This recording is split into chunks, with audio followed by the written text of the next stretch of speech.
오늘은 그 이기기 어렵다는 의료과실로 인한 손해배상 소송을 아빠 얘기해 줄게. 세연이 의료과실이라고 들어봤어? 수술하다가 잘못돼가지고 사람이 죽거나 다치는 경우 얘기하는 거 아니야? 이런 경우들이 적지 않게 발생해. 우리는 의사 선생님들이 당연히 가장 최선의 결과를 낼 것으로 기대하게 되잖아. 근데 사람이 하는 일이다 보니까 실수가 있을 수가 있어. 신해철이라는 분 알아?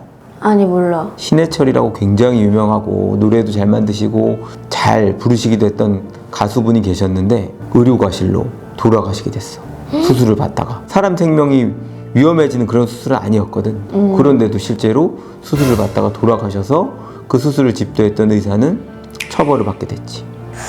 이상하다. 그렇게 위험한 수술도 아니었는데. 그러니까 잘못을 한 거야. 근데 의료소송은 보통 말하면 이기기가 어렵다고 생각해. 이게 의사가 어떤 잘못을 했는지 일반인 입장에서 알 수 있을까 없을까? 없죠, 일본은. 왜냐면 우리 의료 전문가가 아니잖아.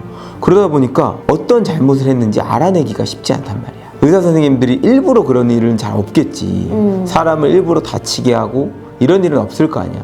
보통 실수란 말이야. 실수. 법률적으로 실수를 과실이라고 한다. 과실은 뭘 위반했을 때 과실이라고 한다고 그랬지? 기억 안 나. 주로 시작하는 주의 의무.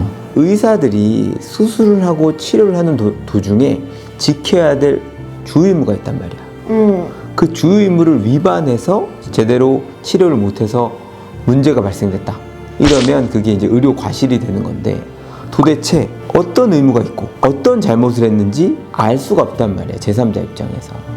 이제 손해배상 청구 소송은 아빠가 2단계가 있다고 그랬지. 손해배상 책임의 여부 그리고 범위. 그런데 보통 의료소송은 여부에서 많이 막혀. 그 지난번에 얘기했던 산업재해 소송은 뭔가 개별 사항에서 지켜야 될 사업주의 주 의무가 이렇게 있는데 이걸 위반했기 때문에 사고가 발생된 거에 따른 책임이 있다 이렇게 가는 건데 의료소송은 의사가 그 상황에서 어떤 주 의무가 있고 또 어떤 실수를 했는지 우리는 그걸 다 모른단 말이야. 그래서 수술실 CCTV를 설치해야 된다 이런 논의가 지금 나오는 거야. 설치해야 될 것 같은데. 오늘 빌드업이 길었는데 오늘의 주인공은 호호 할머니라고 할게. 호호 할머니는 연세가 좀 많으시긴 했어. 그랬는데 세연이가 3살이던 2013년도에 암이 있는지 없는지 엑스레이를 찍었더니 우측 폐, 오른쪽 폐 아래쪽에 결절이 관찰되긴 한다. 결절이라는 게 어떤 뭉쳐있고 막 이런 거야.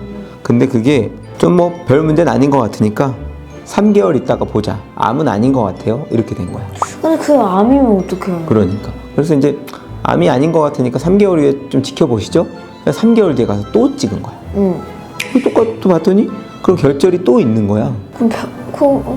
그래서 이거 문제가 되는 거 아니에요? 그랬더니 별다른 차이가 없어요. 그래서 그냥 대수롭지 않게 넘긴 거야. 그러면 안 되네. 그러고 나서 시간이 조금 흘렀어. 몇 년이 흘렀어. 시간이 흐른 뒤에 갑자기 건강이 안 좋아져서 병원에 갔더니 폐암 4기라는 거야. 말기라는 거야. 말기야? 그때 검사를 받아봐야겠어. 그렇지. 그래서 그 폐결절 그게 암이었던 거야. 그래서 돌아가시게 됐거든 결국. 그 유가족 입장에서는 그때 이 폐결절을 보고 이거 CT 찍고 제대로 조직 검사했으면 암인 거 발견할 수 있었고 그 상태에서 수술했으면 우리 할머니가 이렇게 빨리 안 돌아가셨을 거야 이런 주장을 하게 된 거지. 그치.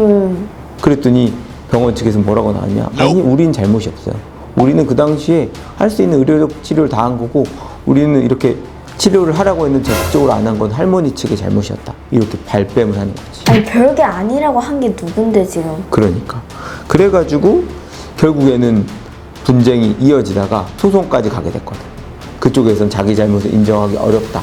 이렇게 돼가지고. 그래서 아빠가 이 사건에 맡게 됐지. 우리는 주장을 했지. 이 정도의 폐결절이 한 2cm가 넘는다고 하거든. 이 몸 안에 2cm는 굉장히 큰 거야. 그럼 2cm가 넘는 폐결절이 발견되면 이거는 흉부 CT를 찍어서 이게 혹시 암일지 아닐지를 판단해야 되는 주의무가 있다. 근데 그걸 제대로 하지 않은 건 의사로서 당연히 해야 될 주의무를 하지 않은 거다. 그랬더니 병원 측에서는 아니 그런 의무는 없어. 그리고 우리가 얘기했는데 안 들은 거야. 이렇게 얘기한 거야. 결국에는 의료소송은 판사도 변호사도 전문가가 아니잖아. 결국 전문가의 도움을 받을 수밖에 없어. 전문가의 도움을 받는 걸 감정 절차라고 하거든. 근데 이제 그 당시에 촬영했던 엑스레이 영상을 가지고 이 정도의 엑스레이상 폐결절이 발견되면 이걸 가지고 CT 검사를 해서 정확하게 판독을 하고 조직 검사할 의무가 있냐 없냐 이걸 감정인한테 물어본 거야. 그랬더니 감정인이 뭐라고 대답을 했느냐, 나와 있는 영상을 보더라도 우폐하 옆에 붙어있는 2cm 크기의 폐결절 소견이 변함없이 관찰된다. 3개월 사이에도. 그렇기 때문에 단일성 폐결절 소견으로 폐암 가능성을 배제할 수 없다. 그래서 이걸 원래는 정확하게 판독했으면 폐암의 가능성을 배제할 수 없기 때문에 폐암 여부에 대한 검사를 했어야 맞다는 거야. 누군가가 봤을 때는 무심코 넘길 그 그림이 의사가 봤을 땐 이거는 암으로 의심을 하고 의심에 따른 처치를 했어야 된다는 거야. 그분은 그걸 무심히 넘긴 거지. 아, 이거 뭐 별일 있겠어? 근데 사실은 이게 별게 아니었던 것 같아. 그래서 이거는 폐암에 의심이 있다, 이런 의견을 했었고, 그렇기 때문에 흉부 CT를 시행한 뒤에 3개월 동안의 크기 변화를 확인하는 것이 적절하다. 그리고 지속적으로 같은 부위에서 단일성 폐결절 형태로 보인다면 단순히 엑스레이를 찍을 것이 아니라 흉부 CT를 추적 검사로 시행해서 그거를 계속 살펴보고 정확하게 판독해야 된다. 그럴 의무가 있다라고 해준 거야. 의학적 지식에 기초한 그 주장을 받아들여 준 거지. 다행이다.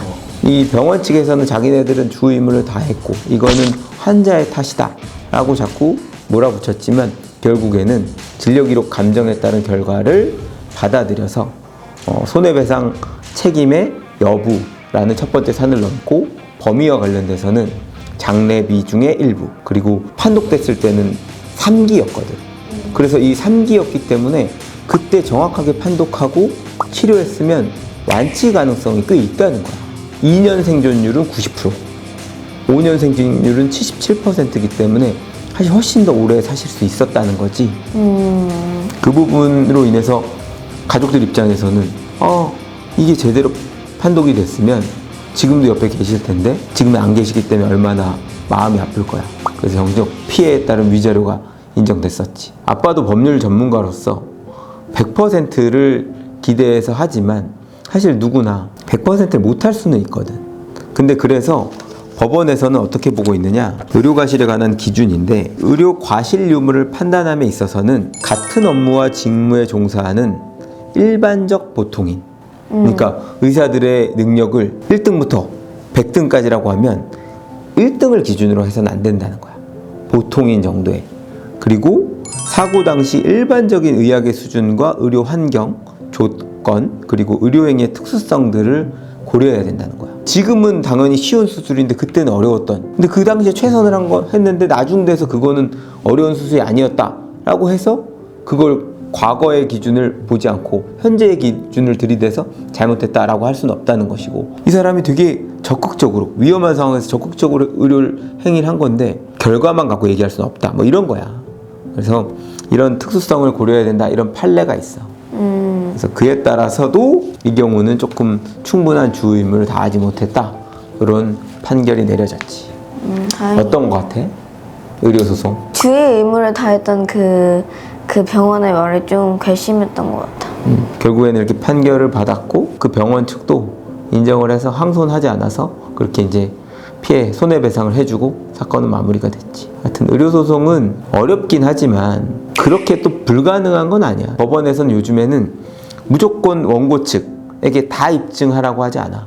예전에는 이길 수 있는 조건이 1단계, 2단계, 3단계, 4단계, 5단계였다. 그러면 1단계부터 5단계까지를 다 입증하는 게 맞는데 지금은 3단계 정도를 입증하면 나머지 4단계, 5단계에 대해서는 너네가 입증해야 돼 라고 입증 책임이 전환되는 그런 법리도 만들고 있거든. 그렇게 하지 않으면 너무 가혹하다라는 거지. 법원에서는 이런 사건이 있을 때 전담재판부를 두고 가급적이면 정확한 결론을 내기 위해서 노력을 많이 하는 편이야. 그래서 오늘 좀 어려웠지? 아니, 괜찮았어. 괜찮았어? 호 할머니가 너무 안쓰러워. 안쓰럽지. 다음에는 아빠가 게임장을 운영해서 신고를 받았는데 무죄를 받은 이야기 해줄게. 오, 그래? 오늘 여기까지.